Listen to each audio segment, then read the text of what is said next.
Boeing test pilot Jason Clements goes through final flight checks in the cockpit of an F-16. Just make sure my switches are set in the right position. The throttle is free and clear. Lights are on. X-ray Tango radio check. There's a strong sense of excitement for this flight. Shortly before takeoff, with the engines whining and a cockpit cooling system blowing at its max, Clements exits the cockpit. He then closes the canopy via a remote switch. Powered up and ready for flight, the F-16 begins to roll down the runway without a pilot in the cockpit.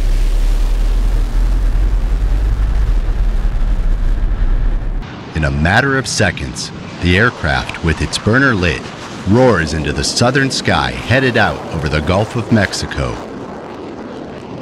It's the first time ever an F-16 has flown without a pilot in the cockpit. Meet Boeing's newest full-scale aerial target, the QF-16, a modified F-16 that will allow pilots the chance to train against and fire upon the most realistic enemy aircraft threats ever created. It was a little different to see it without anybody in it, but it was a great flight all the way around. A replication of current real-world situations and aircraft platforms that they can shoot as a target. Now we have a 9G capable, highly sustainable aerial target. While there's no pilot physically sitting in the cockpit, 2 U.S. Air Force test pilots are flying the plane remotely from a ground control station at Tyndall Air Force Base. Today, no pilot in the cockpit. It gets you a little more on your toes, on edge, but the flight itself went very well. It went as advertised. The jet performed well and did what it was supposed to do. While in the air, the unmanned QF-16 reaches an altitude of 40,000 feet, a speed of Mach 1.47, and engages in aerial maneuvers such as a barrel roll while pulling more than 7 Gs. F-16 and F-4 chase planes off the port side follow the QF-16 as it makes its final approach back to Tyndall and picture-perfect landing.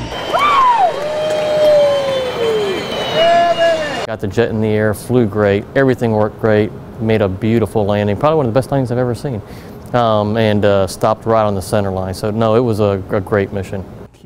So far, Boeing has modified 6 QF-16s, all of which had been stored at Davis-Monthan Air Force Base in Arizona. In fact, the plane used in the first unmanned flight had been out of service for 15 years.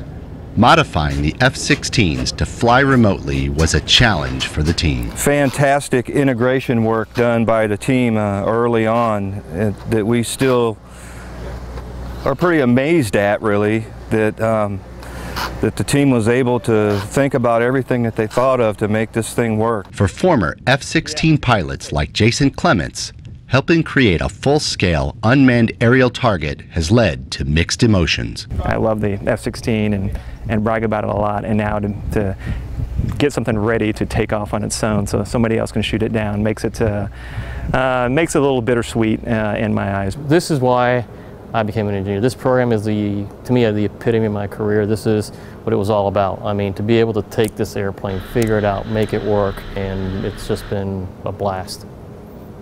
It's cool.